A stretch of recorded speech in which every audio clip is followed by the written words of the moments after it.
안녕하세요. 행복한 안트교실입니다. 자, 이제 완도 여행을 마치고 해남 도수람을 거쳐서 다음 두 번째 섬 여행지 남도의 보석 같은 섬 진도로 갑니다. 진도는 완도보다 훨씬 큰 섬입니다. 영상 제1편에서도 말씀드린 대로 이번 15일간 남도 여행은 세 개의 섬, 즉 완도, 진도, 신안섬들 이렇게 느린 여행으로 둘러보기입니다. 각 섬 모두 3박 4일 코스입니다. 첫 방문지 완도도 정말 좋았고요. 10만원 받는 완도 치유페이 4월 여행자분들 꼭 활용해 보시기를 강력 추천합니다. 무슨 섬 하나에 3박 4일씩이나 여행을 하냐 하시는 분들이 많은데 젊은 분들, 주말 여행자분들은 하루 코스로도 대충 다 둘러볼 수 있습니다. 그러나 저희 은퇴자는 느린 여행을 선택했습니다. 유명한 관광지도 좋지만 자세를 낮추어 구석구석을 거닐며 잠시 현지인처럼 일상을 보내는 여행도 시간 부자 은퇴자들에게는 큰 의미 있는 여행입니다. 진도는 자연 경관이 아름다운 세방 낙조 전망대, 운림산방, 신비의 바닷길, 진도타워, 울돌목 이렇게 5곳을 둘러볼 예정입니다. 완도를 떠나서 해남 도수람을 거쳐서 진도로 가는 길에 도산 윤선도 유적지도 들려보면 좋습니다. 고즈넉한 고택과 담길을 따라서 조용히 걷는 산책은 아주 좋았습니다. 일부러 갈 필요는 없지만 완도를 돌아보고 해남을 거쳐서 진도를 가시면 가는 길에 한번 들려보시면 좋습니다. 환상적인 풍경과 함께 하는 진도 타워와 자연이 선사하는 기적, 신비의 바닷길까지 진도 여행의 핵심은 멋진 다도해의 섬풍경, 문화예술기행, 먹방기행 이렇게 크게 대별됩니다. 첫 번째 소개지는 울돌목입니다. 진도는 섬으로 진도대교라는 거대한 다리로 섬과 육지가 연결된 곳입니다. 해남에서도 진도대교를 통해서 진도에 진입하기 전에 진도다리 바로 앞에 있는 해남 울돌목 해남 우수영 관광지에 먼저 들렸습니다. 울돌목은 진도와 해남 사이의 좁은 해협입니다. 조류 속도가 매우 빠른 것으로 유명하며 역사적으로 중요한 장소입니다. 이곳은 단순한 관광지가 아니라 책에서 엄청나게 많이 배운 이순신 장군의 명량해전이 벌어진 장소입니다. 이 지역은 강한 해류가 형성되는 지형적 특성으로 물살 방향과 변화, 소용돌이 발생 등 자연적 현상과 역사적 의미를 동시에 가진 장소입니다. 울돌목은 물살이 정말 세더라고요. 울돌목 위에 설치된 스카이워크에 올라가시면 바닥을 유리로 설치해 놔서 희가마 흐르는 해협의 거센 조류를 직접 눈앞에서 느낄 수가 있습니다. 물살이 얼마나 센지 동영상으로 잠시 보여드리겠습니다. 지형의 폭이 좁은데 수심이 얕아 이렇게 빠르고 거센 조류가 흐른다고 합니다. 바위가 우는 것 같다고 해서 울돌목이라고 한다고 합니다. 한자로 표현하면 명량이고요. 진도에 가시는 길에 한번 들려서 거센 물살을 이용한 성웅 이순신 장군의 흔적을 만나보시기 바랍니다. 울돌목 옆에는 판옥선도 전시되어 있고 건너편으로 웅장한 진도 타워도 보입니다. 울돌목에서 바라본 진도대교입니다. 영상에는 작게 나오지만 실물을 보면 어마어마한 다리가 크게 건설되어 있습니다. 자, 다음은 진도타워입니다. 진도타워는 진도대교 끝 망금산 정상에 마련된 전망대입니다. 진도와 해남을 연결하는 교량과 해협을 내려다볼 수가 있습니다. 진도 방향으로 들어오다 보면 진도대교 바로 위에 배의 형상을 한 타워가 산 위에 서 있는 모습을 볼 수가 있습니다. 완도타워나 남산타워가 폴대를 세우고 그 위에 둥근 전망대를 설치해서 중간 폴대는 그냥 엘리베이터만 통과하는 통로인데 진도타워는 건물로 세워서 전망대와 함께 매 층마다 다양한 전시실과 홍보관, 역사관 등 볼거리가 있으며 카페와 식당도 있어서 진도타워는 전망대와 전시관을 갖춘 복합문화공간으로 좀 독특합니다. 높이는 약 80m 정도 된다고 합니다. 전망대에 오르면 진도대교를 한눈에 조망할 수가 있습니다. 진도대교의 웅장한 모습, 이곳에서 내려다보는 진도대교 주변의 해안 풍경은 한 폭의 그림보다 더 아름답습니다. 진도대교는 섬과 육지를 잇는 다리로 다리 위에서 바라보는 바다 풍경은 그야말로 장관입니다.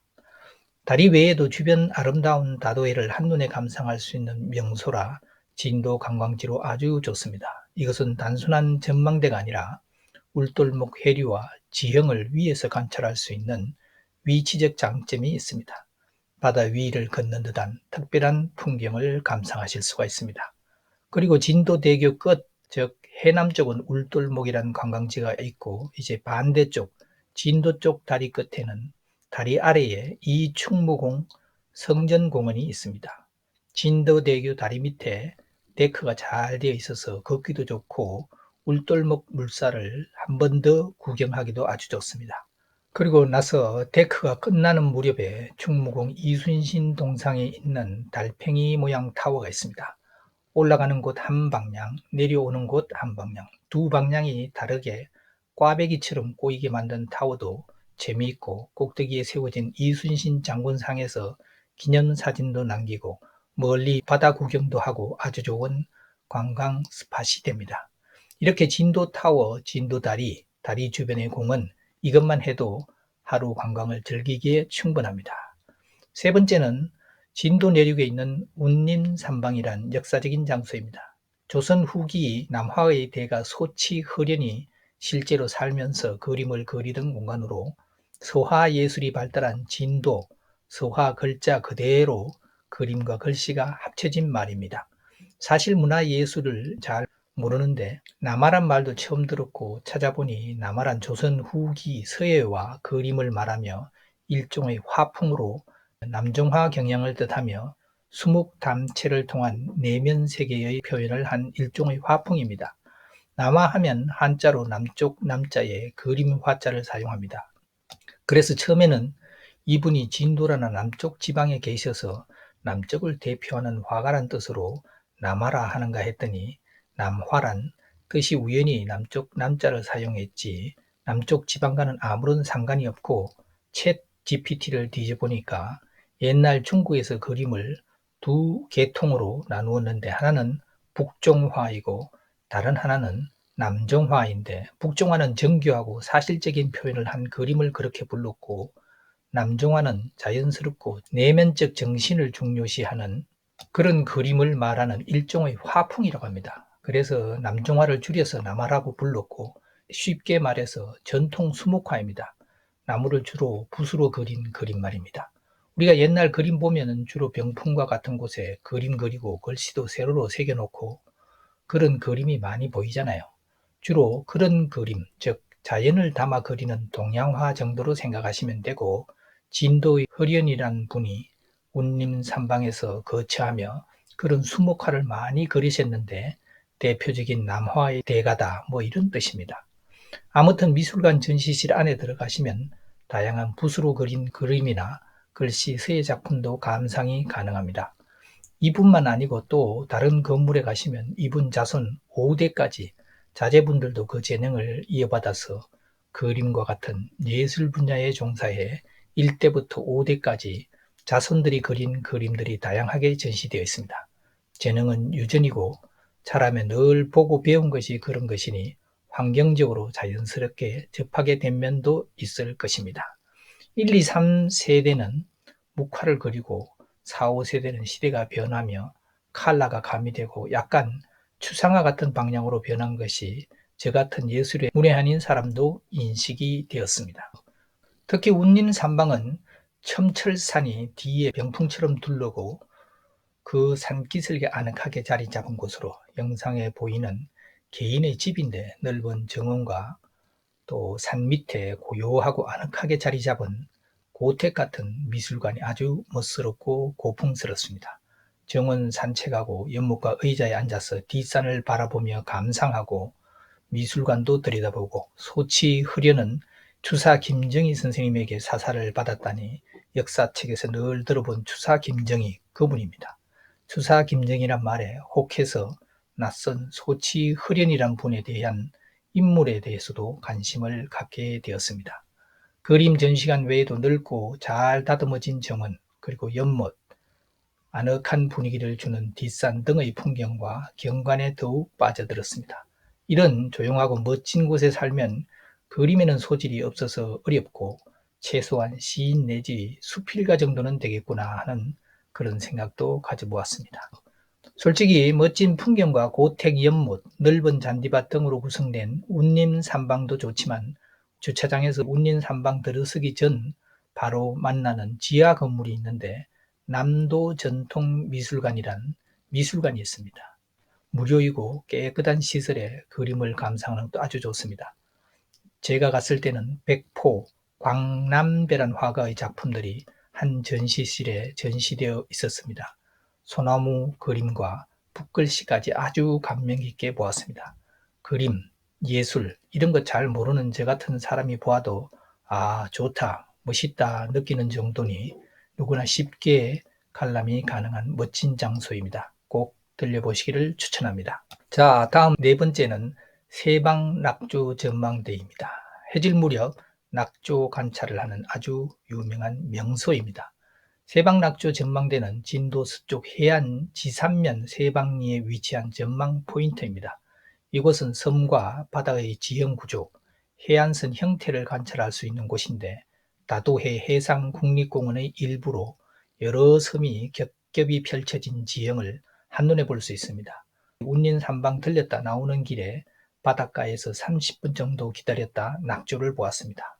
이곳의 핵심은 노을 자체보다도 섬이 많은 해역 지형과 시야 확보가 잘 되는 전망 구조입니다.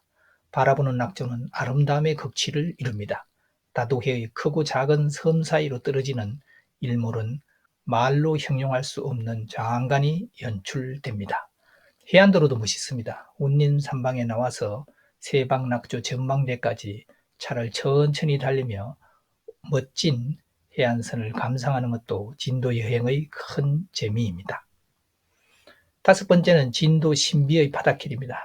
자연이 선사하는 기적 신비의 바닷길까지 진도와 작은 섬 모도 사이에 바닷물이 빠지면서 길이 드러나는 자연현상입니다. 이 현상은 조석 간만의 차, 즉 밀물과 썰물에 의해서 발생합니다. 고군면 해동마을과 의신면 모도라는 섬 사이에서 바다가 갈라지는 일명 한국판 모세의 기적에 비견될 만큼 아주 유명한 자연 현상이 일어나는 곳입니다. 물이 빠지면 폭이 30-40m 정도 되고 길이가 2.8km 가량 되는 바닷길이 열린다고 합니다. 바닷길은 약 1시간 동안 완전히 드러난 후 도로 닫힌다고 합니다. 이 신비의 바닷길에 얽힌 뽕할머니의 전설 이야기도 적어놓은 간판도 있습니다. 한번 읽어보시면 재미있습니다. 여섯 번째는 진도 숙소입니다. 숙소는 솔비치 리조트에서 지냈습니다. 가격은 좀 있지만 주변 경치가 좋고 실내도 깨끗하고 조식은 뷔페로 제공되었습니다. 섬이 원래 좀 외진 곳이라 숙소 찾기가 쉽지 않습니다. 여행은 좋아하면서 잠자리는 좀 까다로운 이율배반적이고 못된 섬이라 늘 그런 것도 아니고 여행 시는 약간의 사치도 부립니다. 진도 솔비치 부대시설과 주변 경치는 숙박을 안 하셔도 방문해서 주변 경치를 구경할 가치가 있습니다. 천혜의 절경, 다도해의 푸른 풍경과 프리미엄 리조트의 품격 있는 여유, 프랑스 남부 해안마을의 감동을 주는 듯한 그런 솔비치 리조트를 한번 돌아보시기를 추천합니다. 진도군 의신면 초사리에 위치해 있습니다. 내비치고 가시면 됩니다. 리조트 주변에 잘 단장된 주변 환경과 데크길 그리고 각종 조형물들을 돌아보는 것도 하나의 관광 테마가 됩니다. 낙조를 보기 위한 장소는 위에서 소개한 세방 낙조도 좋지만 일정이 여의치 않으시면 이곳에서 낙조를 보시는 것도 정말 멋집니다. 자, 이렇게 오늘 소개한 진도 여행지는 단순한 관광지가 아니라 각각 다음과 같은 특징을 지니고 있습니다. 세방 낙조는 해안 지형과 섬 분포를 관찰하기에 좋고 운림 산방은 전통회화 문화공간입니다. 신비의 바닷길은 조석 현상의 체험장이 되고요. 진도 타운은 해협 주망의 좋은 포인트가 됩니다. 울돌목 또한 빠른 해류와 역사적 장소로 진도 여행은 감성보다 지형, 자연현상, 역사적 의미를 이해하며 보는 것이 핵심입니다. 사전에 조금 지식을 가지고 가시면 참으로 의미 있는 여행이 될 것입니다. 이렇게 생각보다 진도가 볼거리, 즐길거리, 먹거리가 아주 다양합니다. 진도 여행을 즐기시는데 작은 가이드가 되시기를 바랍니다. 오늘은 여기까지 하겠습니다. 감사합니다.